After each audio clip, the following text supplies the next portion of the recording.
everyone, welcome back to SS Classes. My name is Shaista Parveen and you are watching SS Classes. So my all dear student, कैसे हैं आप लोग? I hope आप लोग अच्छे होंगे.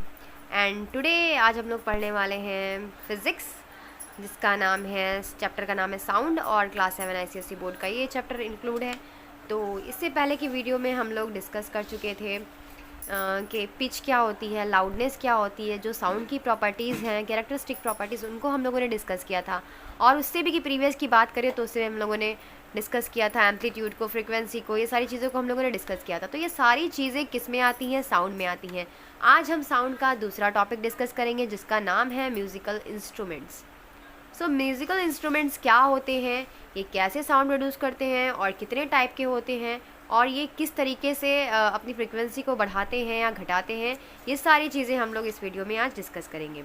तो उससे पहले मैं आपको बोल देना चाहती हूँ कि अगर आप मेरे चैनल पर नए हो तो जल्दी से चैनल को सब्सक्राइब कर दीजिए और बेल आइकॉन की जो घंटी है उसे प्रेस कर दीजिए, ताकि आपको मेरी हर नई आने वाली वीडियो की नोटिफिकेशन मिलती रहे. और हाँ, एक और बात कि आपको अगर नोट्स चाहिए ना, तो आप मेरे टेलीग्राम चैनल पर ज्वाइन हो जाइए. ठीक है, टेलीग्राम चैनल का लिंक मैंने कम्युनिटी में भी दे दिया था, बट जिसने नहीं लिया है तो मैं उसके लिए इस वीडियो में डिस्क्रिप्शन बॉक्स में डाल दूँगी. तो आप लोग उससे ज्वाइन हो जाइएगा, और फिर मैं आपको उससे क्वेश्चन जो भी प्रोवाइड करती हूँ या फिर जो भी मैं देती हूँ, आप लोग उससे हेल्प ले सकते हैं. ठीक है, तो चलिए बिना टाइम वेस्ट करिए हम लोग स्टार्ट करते हैं अपना chapter physics class 7 ICSE board sound, which is the musical instruments. So what is musical instruments? हम लोग जो है साउंड की बात करें तो हम लोग तरह तरह के साउंड आवाज़ें सुनते हैं ना. सभी को म्यूज़िक सुनना क्या होता है? म्यूज़िकल इंस्ट्रूमेंट की बात करें तो सारे लोग, जितने भी लोग होते हैं दुनिया में, उनको किसी ना किसी तरीके का म्यूज़िक सुनना पसंद होता है. ठीक है, कोई भजन कीर्तन सुनता है, तो कोई सॉन्ग वगैरह सुनता है, कोई इंग्लिश सॉन्ग सुनता है, या फिर कोई नात वगैरह सुनता है. तो तमाम तरीके के सॉन्ग जो हैं वो क्या है? म्यूज़िक है. अब म्यूज़िक क्या होता है? So we all hear music every day from radio and television. और इसके अलग अलग जो मनोरंजन के तरीके हैं, रेडियो भी है, टेलीविज़न भी है, ईयरफोन है, या फिर आजकल तो मोबाइल फ़ोन है, या फिर और भी चीज़ें जो हैं, इनका यूज़ हम लोग करते हैं म्यूज़िक को सुनने के लिए. ठीक है, सो वेरियस साउंड, जो बहुत अलग अलग तरीके के साउंड प्रोड्यूस होते हैं म्यूज़िक में. तो कभी आपने सोचा है कि वो कैसे आते हैं? सो ये जो अलग अलग तरह के साउंड होते हैं, क्या म्यूज़िक सारे सेम होते हैं? नहीं, कहीं पर उनकी फ्रीक्वेंसी अलग होती है, कहीं पर उनकी फ्रीक्वेंसी कम होती है, कहीं पर ज़्यादा होती है. तो जिसकी वजह से उनमें एक नोट्स बनते हैं. क्या बनते हैं? नोट्स. जैसे इंग्लिश में हम लोग उसे नोट्स बोलते हैं और हिंदी में बोलते हैं स्वर. आपने किसी भी म्यूज़िक की अगर बात करो तो आप लोगों ने ये सुना होगा ना, सा रे गा मा पा धा नी सा. ठीक है, तो यहाँ सा रे गा मा पा धा नी सा में जितने भी मैंने वर्ड बोले हैं, सा रे गा मा, इन सब की फ्रीक्वेंसी जो है आप लोग को अलग अलग सुनाई दे रही होगी, है ना. जब हम लोग ये जो नोट्स हैं, हमारे ये 7 नोट्स होते हैं. ठीक है, जिसको इंग्लिश में हम लोग नोट्स बोलते हैं और हिंदी में हम लोग स्वर बोलते हैं. क्या है वो? सा रे गा मा पा धा नी सा. ठीक है, सो ये जो है वेरियस तरीके के साउंड जो प्रोड्यूस, जितने भी साउंड हैं, जितने भी म्यूज़िक आपको सुनाई देंगे, उसमें ये नोट्स प्रेजेंट होंगे. ठीक है, फिर जो अरेंजमेंट होता है साउंड का, जो हमारे साउंड का अरेंजमेंट होता है उनकी फ्रीक्वेंसीज़ के बेसिस पे, उसी को हम लोग बोलते हैं नोट्स. तो कोई भी म्यूज़िक जो है वो तभी प्रोवाइड होगा, प्रोड्यूस होगा, जब उसमें नोट्स प्रेजेंट होंगे या फिर उसमें स्वर होंगे, है ना. क्योंकि जो म्यूज़िक होता है उसकी जो हमें फ्रीक्वेंसी होती है, कुछ म्यूज़िक की फ्रीक्वेंसी अलग होती है, मतलब अलग अलग तरीके से फ्रीक्वेंसी चेंज होती रहती है. तो यहाँ पर हम लोग बात कर रहे हैं नोट्स की. तो व्हाट इज़ अ नोट्स? जो अरेंजमेंट होता है साउंड का डिफरेंट फ्रीक्वेंसीज में, डैट इज़ कॉल्ड नोट्स, या फिर स्वर बोलते हैं. In way that is a pleasant hear called music. और उसके बाद जब नोट्स एक बार बन जाता है, वाइब्रेशन स्टार्ट हो जाता है, तो हमें एक बहुत ही प्यारी सी आवाज़ म्यूज़िक के नाम, जिसे हम कह सकते हैं, वो सुनाई देती है. ठीक है, तो ये था हमारा बेसिक सा. चलिए देखते हैं आपकी बुक में लिखा क्या है. आपकी बुक में लिखा हुआ है म्यूज़िकल इंस्ट्रूमेंट में, सॉरी आप लोग को दिख रहा होगा, musical instrument produce vibration by different method, they are classified by method which they produce sound. ठीक है, तो जितने भी म्यूज़िकल इंस्ट्रूमेंट होते हैं वो वाइब्रेशन के थ्रू, डिफरेंट मेथड से वाइब्रेशन के थ्रू वो लोग साउंड प्रोड्यूस करते हैं. और ये जो साउंड जो होता है वो नोट्स के रूप में प्रोड्यूस होता है, और ये नोट्स ही क्या कहलाते हैं? हमारे प्लीजेंट, हमारे कानों को बहुत ही प्यारी सी ध्वनि सुनाई देती है, जिसे हम लोग बोलते हैं म्यूज़िक. अब हम लोग बात करते हैं कि म्यूज़िकल इंस्ट्रूमेंट जो होते हैं वो हाउ मेनी टाइप, कितने टाइप के म्यूज़िकल इंस्ट्रूमेंट होते हैं. ठीक है, तो यहाँ पर कुछ म्यूज़िकल इंस्ट्रूमेंट के मैंने नेम लिखे हैं. आई अंडरस्टैंड मेरी राइटिंग थोड़ी गंदी सी है, आप लोग मैनेज कर लीजिएगा. ठीक है, फर्स्ट जो इंस्ट्रूमेंट है वो क्या है हमारा? Stringing musical instrument. Stringing musical instrument में क्या होते हैं? कि इसमें तार लगे होते हैं, ठीक है, जैसे वायलिन वगैरह होता है या फिर गिटार वगैरह होता है, उसमें क्या स्ट्रिंग लगी होती है ना, उसके ऊपर हम लोग ऐसे ऐसे करते हैं तो वाइब्रेशन, जब एक तार दूसरी तार से लड़ता है तो वाइब्रेशन प्रोड्यूस होता है, जिसकी वजह से म्यूज़िक वहाँ से प्रोड्यूस होना स्टार्ट होता है।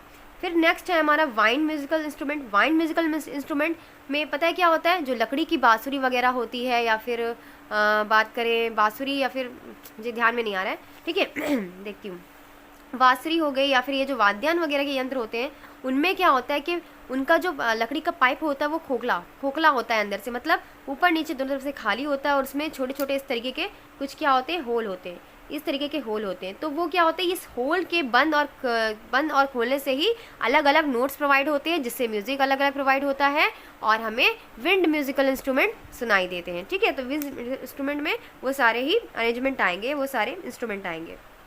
अब बात करते हैं थर्ड टाइप की, जिसका नाम है membrane musical instrument. Membrane musical instrument जैसे ढोलक वगैरह हो गई आपकी, ठीक है, ढोलक में जो होती है, जो स्ट्रिंग जो है वो बहुत काफ़ी टाइट से बंधी होती हैं, और उनका जो वो होता है ना, इस वाला साइड जो होता है वो बहुत टाइट होता है। जब हम लोग उस पर टाइटली कुछ ड्रम करते हैं या ड्रम वगैरह में स्ट्रिंग से बजाते हैं, तो उसमें म्यूजिकल इंस्ट्रूमेंट में क्या होता है कि वाइब्रेशन प्रोड्यूस होता है, और जिसकी वजह से हमें क्या सुनाई देती है, म्यूज़िक की आवाज़ सुनाई देती है। That is called membrane musical instrument. अब हम लोग बात करते हैं लास्ट, जिसका नाम है plate type musical instrument. Plate type musical instrument एक ऐसा इंस्ट्रूमेंट होता है जिसमें जो दो प्लेट, यहाँ प्लेट की बात हो रही है, यानी कि जो दो प्लेट ली जाती हैं, ठीक है, आपने देखा होगा बड़े बड़े जो मझारे वगैरह होते हैं ना, वो प्लेट को इस तरह से डम करते हैं आपस में, और बहुत ही तेज़ लाउडली आवाज़ वहाँ से सुनाई देती है म्यूज़िक के रूप में, ठीक है। तो वहाँ पर मेनली वो लोग मेटल की प्लेट का ही यूज़ करते हैं। क्यों करते हैं मेटल की प्लेट का यूज़, ये हम सब लोग आगे जब इन चारों को टॉपिक को डिस्कस करेंगे तो हम लोग सीखेंगे, ठीक है। तो चलिए अब आते हैं अपनी बुक पे, इसमें देखते हैं कि कौन कौन से इंस्ट्रूमेंट आपको दिए गए हैं। ये तो मैंने सारे टाइप बता दिए, ठीक है। तो फर्स्ट आप लोग का स्ट्रिंगिंग इंस्ट्रूमेंट है, जिसका तांतु वाद्य। So example of stringing instrument are violin, sitar, guitar, piano, veena. They produce vibration in stretch string. आपने देखा होगा, चाहे वो ये वाला वायलिन हो या सितार हो या गिटार हो, कुछ भी हो, उसमें क्या लगे होते हैं, उसमें तार लगे होते हैं, तार लगे होते हैं, है ना। और ये तार क्या होते हैं, बहुत ही टाइटली आपस में इस तरीके से टाइटली मतलब बाउंड होते हैं, बहुत टाइट तरीके से पैक होते हैं। यहाँ से देखिए, यहाँ से तार आपको दिखाई दे रहा है, ये पूरे ये तार लगे होते हैं और बीच बीच में इनकी स्ट्रिंग बंधी होती है ना, ये तार यहाँ तक जाते हैं। और ये बना किसका होता है, अंदर से पूरा लकड़ी का बना होता है ये, है ना। तो this is done by plucking स्ट्रंग। जब हम इसको प्लक करते हैं, ठीक है, तो उसमें से एक साउंड प्रोड्यूस होता है। ड्राइंग बो across the stretching string and pitch of the sound produce depend on the length. जो पिच होती है वो साउंड की डिपेंड करती है लेंथ पे, मास पे एंड टाइटनेस पे, कितनी ज़्यादा स्ट्रिंग जो है वो टाइटली पैक्ड है। ये टाइटर एंड थिनर स्ट्रिंग जो है वो हायर फ्रिक्वेंसी प्रोड्यूस करती हैं नोट्स में। अभी मैंने आपको बताया नोट्स क्या आता है, नोट 7 होते हैं, सा रे गा मा पा धा नी सा। जहाँ पर ये बनना स्टार्ट हुआ वहाँ पे आपका ऑटोमेटिकली म्यूज़िक प्रोड्यूस होना स्टार्ट हो जाएगा। इतनी बात आप लोग को समझ में आ गई कि जो स्ट्रिंगिंग इंस्ट्रूमेंट होते हैं उनमें क्या होता है, उनमें लकड़ी की बॉडी बनी होती है और उनके अंदर बड़े से तार क्या होते हैं, खिंचे होते हैं, इस टाइप के खिंचे होते हैं, और फिर हम उसमें जब प्लग करते हैं तो उसमें से एक बढ़िया सी आवाज़ सुनाई देती है ना। दूसरा टाइप हमारा था जो विंड इंस्ट्रूमेंट। विंड इंस्ट्रूमेंट में हमारा शिशिर वाद्य आएगा। इसमें क्या होता है, देखिए इसके एग्जांपल हैं विंड इंस्ट्रूमेंट के, फ्लूट हो गया, शहनाई हो गया, या फिर कैननेट हो गया, ट्रम्पेट हो गया, सैक्सोफोन हो गया, ठीक है, एक्सेट्रा। तो ये सारे इंस्ट्रूमेंट जो है प्रोड्यूस करते हैं साउंड को बाय वाइब्रेटिंग एयर कॉलम। मैंने अभी बताया था आपको कि विंड वाले जितने भी होंगे उसमें इस तरीके का एयर कॉलम पाया जाएगा। ये जो एयर कॉलम होता है यही जो है फ्रिक्वेंसी को घटाता और बढ़ाता है, जिससे नोट्स प्रोड्यूस होते हैं, और ये जो है साउंड की पिच को भी बढ़ा देते हैं। और ये इंस्ट्रूमेंट जो होते हैं विंड के, वो ओपनिंग और क्लोजिंग, मतलब होल को हम लोग ओपन करते हैं या क्लोज करते हैं। जो आपने देखा होगा जो भी बजा रहे होते हैं शहनाई वगैरह, तो वो ऐसे हाथ रखकर कभी इस नोट पे, कभी उस नोट पे, या किसी इस होल पे, इस होल पे वो लोग चेंज करते रहते हैं। तो जिससे उनकी जो इंस्ट्रूमेंट की आवाज़ है वो काफ़ी ज़्यादा म्यूजिकली रूप में सुनाई देती है। तो the pitch of sound produce by wind instrument can be change by opening और क्लोजिंग होल। इसको होल को हम लोग क्लोज करते हैं, ओपन करते हैं, उसकी वजह से उनकी फ्रिक्वेंसी चेंज होती है, उनकी पिच चेंज होती है, और ये जो इंस्ट्रूमेंट है वो म्यूज़िक प्रोड्यूस करते हैं। तो ये हो गई हमारे विंड इंस्ट्रूमेंट की बात। कितनी बात समझ में आ गई आपको? इसमें क्या पता चल रहा है कि विंड इंस्ट्रूमेंट में हवा की ज़रूरत है, हवा वहाँ से आसपास होगी तभी वो ज़्यादा तेज़ आवाज़ प्रोड्यूस कर पाएंगे।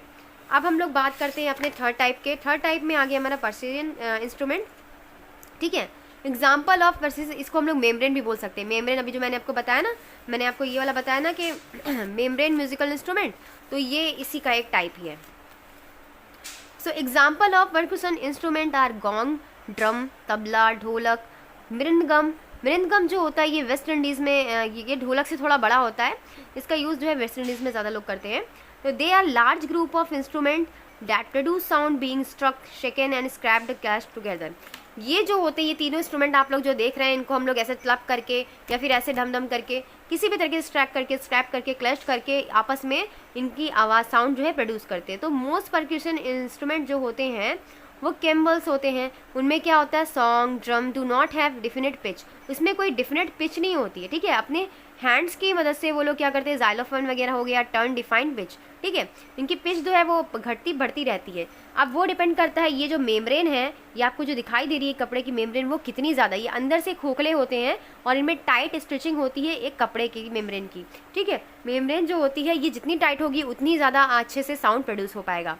तो ये हमारा एग्जाम्पल हो गया परकुशन इंस्ट्रूमेंट का, या फिर हम लोग बात करें मेम्ब्रेन म्यूजिकल इंस्ट्रूमेंट का, ठीक है। अब यहाँ देखिए रीड इंस्ट्रूमेंट। रीड इंस्ट्रूमेंट क्या होते हैं, जैसे हारमोनियम हो गया, हारमोनियम वगैरह हो गया, या फिर और कुछ हो गया, तो उनका यूज़ हम लोग ये भी इसी में आते हैं, ठीक है। तो उनको हम लोग अपने मुंह से बजाते हैं, मुंह से माउथ का यूज़ करते हैं, ठीक है। और read instrument they contain metal read, इसमें क्या होता है कि मेटल की प्लेट लगी होती है, मेटल की नीड लगी होती है जो इंस्ट्रूमेंट को रीड करती हैं। एंड क्योंकि मेटल की, आप लोगों ने देखा है जो मंदिर होते हैं उनमें घंटियाँ लगी होती हैं, और घंटियों के अंदर जो प्लेट होती है वो मेटल की बनी होती है, जो हम लोग उसको टंग करते हैं तो उसमें से एक सोंड टाइप का, टंग टाइप का साउंड जो होता है वो सुनाई देता है। ऐसा क्यों होता है कि जो माना जाता है कि जो मेटल की प्लेट है, ठीक है, उसमें ज़्यादा तेज़ साउंड प्रोड्यूस होता है, क्योंकि जैसे हम लोग प्लास्टिक का, लकड़ी का, ये सब का इस्तेमाल नहीं करते। किसका इस्तेमाल कर रहे हैं हम लोग, मेटल की प्लेट का, ठीक है। मेटल का ही हम लोग मेनली इस्तेमाल करते हैं, क्योंकि वो जो मेटल होते हैं वो साउंड, गुड साउंड प्रोड्यूस करने में हेल्प करते हैं, ठीक है। So when here is blown and them, तो यहाँ पर जो हारमोनियम वगैरह होता है वो क्या करता है, उसमें मेटल की जो प्लेट लगी होती हैं वो साउंड को रीड करती हैं, देन साउंड बहुत तेज़ प्रोड्यूस हो पाता है, ठीक है। तो ये हमारे कुछ थे प्लेट टाइप म्यूजिकल इंस्ट्रूमेंट जो मैंने आपको लिखवाया था यहाँ पर, इसमें तो दिया नहीं है आप लोग के इस बुक में, अभी इतना ही है। ये क्लास 8 के लिए भी इनफ है जो मैंने यहाँ पर बताया आप लोग को। तो क्लास 8 में जब आप जाओगे तब आप लोग का ये इंक्लूड हो जाएगा plate type musical instrument. Plate type musical instrument में क्या होता है कि आप लोगों ने देखा होगा बड़े बड़े पंडाल वगैरह जब लगते हैं तो उसमें प्लेट वाला टाइप का लोग लेते हैं और ऐसे ऐसे ट्रम्प करते हैं, तो उसमें से वो मेटल की प्लेट जो होती हैं आपस में ट्रम्प करने से क्या होती हैं, एक गुड साउंड प्रोड्यूस करती हैं, जिससे नोट्स पढ़ते हैं और नोट्स बनते हैं तो म्यूज़िक अपने आप ही आ जाता है। इतनी बात तो आपको क्लियर हो गई। तो ये सारा था हम लोग के किसके बारे में, म्यूजिकल इंस्ट्रूमेंट के बारे में।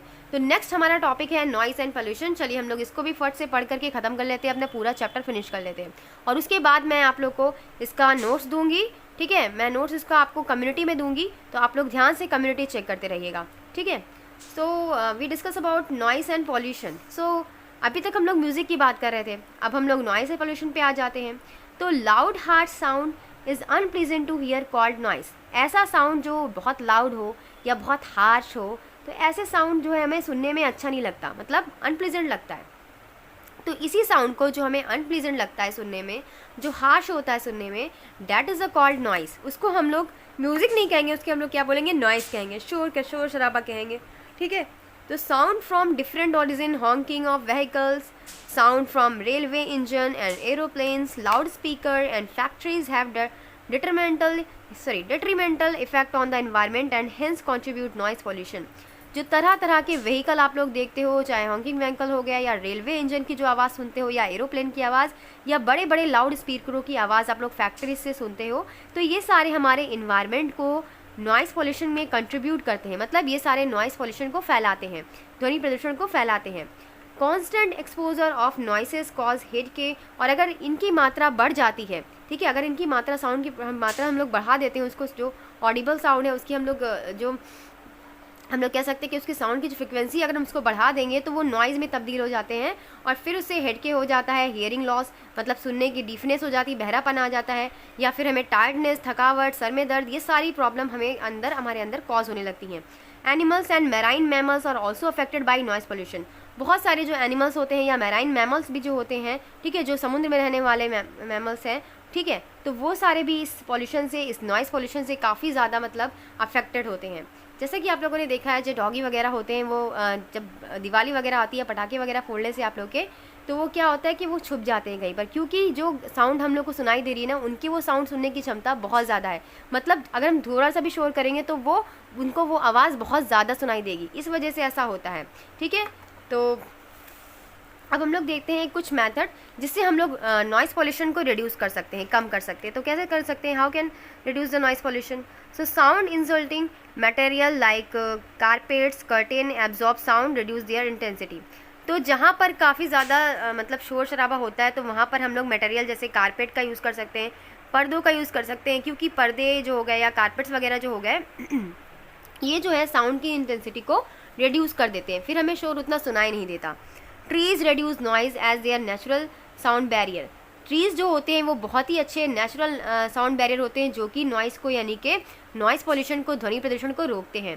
Factory workers, tractor drivers, personals working या एयरपोर्ट्स और tarmac who are expose loud sound wear ear protect. ठीक है, तो जो फैक्ट्री में वर्कर वगैरह होते हैं, ट्रैक्टर वगैरह होते हैं, उसको भी हम लोग क्या कर सकते हैं कि वहाँ पर हम लोग एक्सपोज, वहाँ पे साउंड के लेवल को हम लोग कम करके, ठीक है, ईयर में या तो ईयर में अपने प्रोटेक्टर लगा सकते हैं जो भी, जिससे कान को हमारे कोई हार्मफुल ना हो, कोई भी मतलब दिक्कत ना हो, तो भी हम लोग यूज़ कर सकते हैं इसको साउंड को रिड्यूस करने में।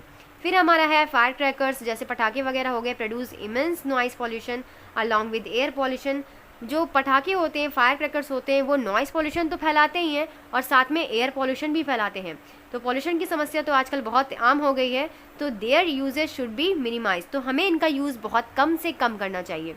ठीक है, तो हम लोग इसका यूज़ कम करके भी हम लोग साउंड पोल्यूशन को रिड्यूस कर सकते हैं। नेक्स्ट है हमारा factories and airport must be located away for the residential areas. जो फैक्ट्रीज़ वगैरह होती हैं या एयरपोर्ट्स होती हैं, हमें उनको ऐसी जगह से दूर बनाना चाहिए जहाँ पर रहने वाली आबादी क्या हो, कम हो। मतलब हमें उनको ऐसी जगह बनाना, जो फैक्ट्री वगैरह होती हैं या एयरपोर्ट वगैरह जहाँ आबादी कम हो, वहाँ बनाना चाहिए, क्योंकि वहाँ पर शोर शराबा होगा तो लोगों को ज़्यादा फर्क नहीं पड़ेगा, ज़्यादा लोग वहाँ रहेंगे नहीं तो उतना इफेक्ट नहीं पड़ेगा। ठीक है, तो अब है हमारा vehicle should be have proper silencer. हमें व्हीकल जो है ऐसे व्हीकल यूज़ करने चाहिए जिनकी आवाज़ या साइलेंसर वगैरह बहुत कम साउंड प्रोड्यूस करते हों। सो इस तरीके से भी हम रिड्यूस कर सकते हैं साउंड के पॉल्यूशन को। नेक्स्ट है हमारा कि व्हीकल शुड बी प्रॉपर, ये तो हो गया हमारा। फिर है हमारा use amplifier loud speaker should be restricted public place like school hospitals. हमें जो है एम्पलीफायर्स लाउड स्पीकर का यूज़ करना चाहिए जिसको पब्लिक प्लेस में या फिर स्कूल हॉस्पिटल में रिड्यूस करने के काम आ सके साउंड पॉल्यूशन के। तो आज की वीडियो में इतना ही। आप लोग का ये चैप्टर पूरा फिनिश हो गया है और आपको मेरी वीडियो थोड़ी सी भी अच्छी लगी हो तो लाइक कीजिएगा और सब्सक्राइब कीजिएगा मेरे चैनल को। Thank you, keep watching.